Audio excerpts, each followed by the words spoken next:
Salut à tous, j'espère que vous allez bien et on se retrouve aujourd'hui pour un nouveau point ensemble sur le mercato parisien.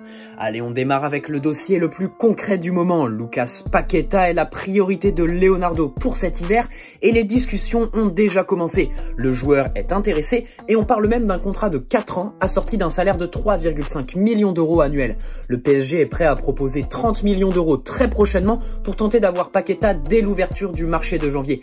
Mais de leur côté, les dirigeants milanais exigent la somme qu'ils ont investie il y a un an pour faire venir Paqueta de Flamengo, à savoir 35 millions d'euros hors bonus. Aucune offre n'a été transmise. Affaire à suivre. Allez, on enchaîne avec une déclaration du directeur général de l'Atlético Madrid. Le recrutement d'un grand buteur, nous observons le marché et nous avons très peu de marge en raison du fair play financier. Nous analyserons donc les opportunités que nous obtiendrons sur le marché et qui pourraient nous aider, car il faut garder à l'esprit que Diego Costa sera absent jusqu'à fin février et que nous avons une grosse série de matchs. Nous avons seulement Alvaro Morata à ce poste. Et forcément, s'il y a un joueur qui peut se sentir concerné par cette déclaration, c'est Cavani. La presse italienne annonçait en début de semaine un accord entre l'Atlético et le Matador sur la base d'un contrat de 3 ans avec un salaire annuel de 12 millions d'euros. L'accord serait pour juillet, mais l'Atlético tentera tout de même une offre au PSG pour janvier selon Nicolo Schira. Paris United nous informe que l'agent et demi-frère de Cavani privilégierait un départ dès le mois de janvier vers l'Atlético Madrid. Mais on ne connaît pas la position du PSG sur ce dossier. Est-ce que Leonardo sera ouvert à de possibles négociations dès janvier avec l'Atlético? C'est à confirmer. Ce qui est sûr, c'est que l'Atlético veut Cavani mais doit dégraisser pour pouvoir être à la hauteur des exigences financières du Matador qui de son côté veut terminer sa carrière en beauté. Allez, on passe à un dossier un peu plus flou. En effet, si le départ de Cavani ne fait pas l'ombre d'un doute, celui d'Mbappé n'est pas du tout à l'ordre du jour pour Paris qui serait passé aux choses sérieuses concernant la prolongation du champion du monde. Des discussions sont en cours et c'est Nicolo Schira qui nous a apporté un peu de concret ce matin en nous informant que Paris propose un contrat de 5 ans avec un salaire de 32 millions d'euros par an à Kylian Mbappé qui prend son temps. Pour Mbappé, Paris est prêt à sortir le chéquier, mais pour Draxler, c'est le Hertha Berlin. En effet, selon le Parisien, Draxler pourrait devenir le leader du nouveau projet du Hertha qui a récemment été racheté par un investisseur allemand prêt à investir 200 millions d'euros pour renforcer l'effectif de l'actuel 12e de Bundesliga. Sportivement, le Hertha propose à Draxler de devenir la figure de proue de ce nouveau projet et une place de titulaire indiscutable, ce qui pourrait lui permettre d'évoluer plus régulièrement sous les yeux du sélectionneur allemand à quelques mois de l'Euro 2020. Et financièrement, le Hertha Berlin n'aura pas de difficulté à s'aligner sur les prétentions du PSG et de Draxler. Rien de concret, une affaire à suivre. Et puisque les échanges semblent être la grande mode en ce moment en Italie, Sportal nous informe aujourd'hui que Draxler pourrait servir de monnaie d'échange pour faciliter l'arrivée de Lucas Paqueta au PSG. Après Paredes Chan et Meunier Deschilio, c'est l'échange Draxler-Paqueta qui est évoqué dans la presse italienne. Allez, on part à Stuttgart qui est à la recherche d'un entraîneur pour reprendre l'équipe première. Et parmi la liste des profils recherchés figure Zulte Loh, qui n'est autre que l'un des entraîneurs adjoints de Thomas Tuchel au PSG. Si le staff parisien ne fait pas l'unanimité en France à cause des blessures récurrentes, en Allemagne, il est convoité. Allez, on quitte l'Allemagne pour la Turquie où Choupo-Moting a fait la une des journaux stambouliotes cette semaine. En effet, Fenerbahçe est en quête d'un renfort offensif et Choupo-Moting est une cible de choix pour le mercato hivernal. Le dossier est ouvert. Pour Leandro Paredes, ça s'agite. Selon le Corriere dello Sport, c'est très simple. Maurizio Sarri veut absolument recruter Leandro Paredes qu'il voulait déjà lorsqu'il entraînait Chelsea.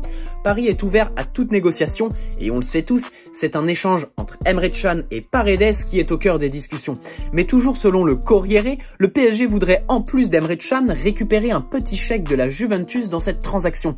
À voir si la Juve apprécie Paredes au point de rajouter de l'argent. Mais Tuttosport nous informe aujourd'hui d'une bonne avancée dans les discussions. Les rapports entre Leonardo et le directeur sportif turinois sont bons et un accord pourrait se conclure prochainement. Selon Il Mattino, Leandro Paredes est aussi courtisé par le Napoli qui souhaite démarrer un nouveau cycle et apporter du renouveau au milieu de terrain avec Paredes comme objectif. Mais l'Argentin n'est qu'un plan B derrière Lucas Torreira qui est la piste absolue du club pour cet hiver.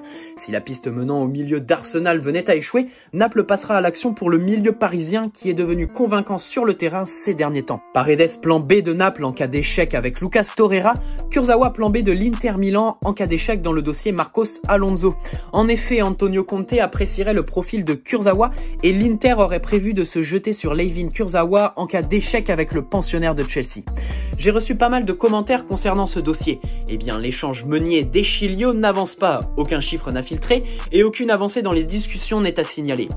On ne devrait pas avoir de saison 2 du feuilleton Neymar cet hiver. Le Barça prépare une offensive à 180 millions d'euros, mais ce serait pour l'été prochain. En attendant, le Brésilien compte bien faire une grande année en 2020 et selon ses proches, Neymar a déjà commencé à faire quelques sacrifices en intensifiant ses entraînements et en limitant ses sorties. Une info qui s'inscrit dans la lignée des derniers matchs de Neymar avec le PSG, un Neymar qui paraît enfin déterminé. Pour Tanguy Kouassi, la sentence serait irrévocable. Au terme de son contrat aspirant avec le PSG, Kouassi rejoindra gratuitement Leipzig où il signera son premier contrat pro. Il aurait même récemment visité les installations du club. Et Paris va bel et bien perdre Tanguy Kouassi. Je vous en avais parlé dans la vidéo de lundi, eh bien les discussions entre le PSG et Le Havre pour un prêt de Loïc Mbesso ont bien avancé.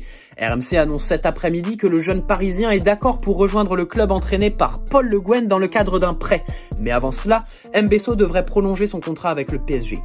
Information toute fraîche sortie cet après-midi. Leonardo aurait recalé Miralem Pjanic. Il y a quelques semaines, des discussions se seraient tenues entre le PSG et Pjanic, mais Leonardo ne semble pas vouloir donner suite à ces discussions.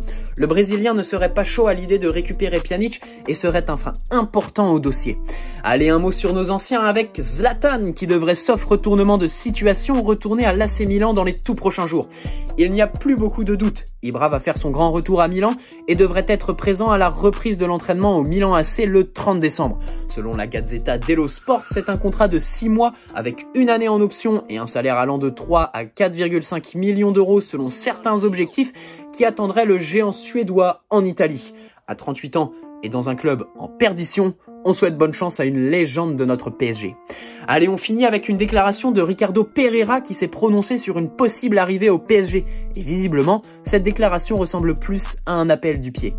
On ne sait jamais ce qui peut se passer dans le futur. Le PSG, c'est un grand club. En plus, moi, j'ai joué en France. Je connais le club et le championnat. C'est le plus grand club en France. Il joue la Ligue des Champions et le titre dans toutes les compétitions. Mais pour l'instant, il n'y a rien. Je dois continuer à être performant avant de penser à ça.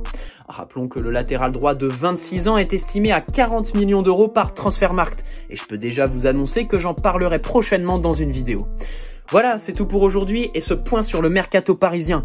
N'hésite pas à poser un like si cette vidéo t'a plu, t'abonner si ce n'est pas déjà fait, me donner ton avis sur tous ces dossiers dans l'espace commentaire. Bonne soirée et bon week-end à tous. Allez Paris, ciao!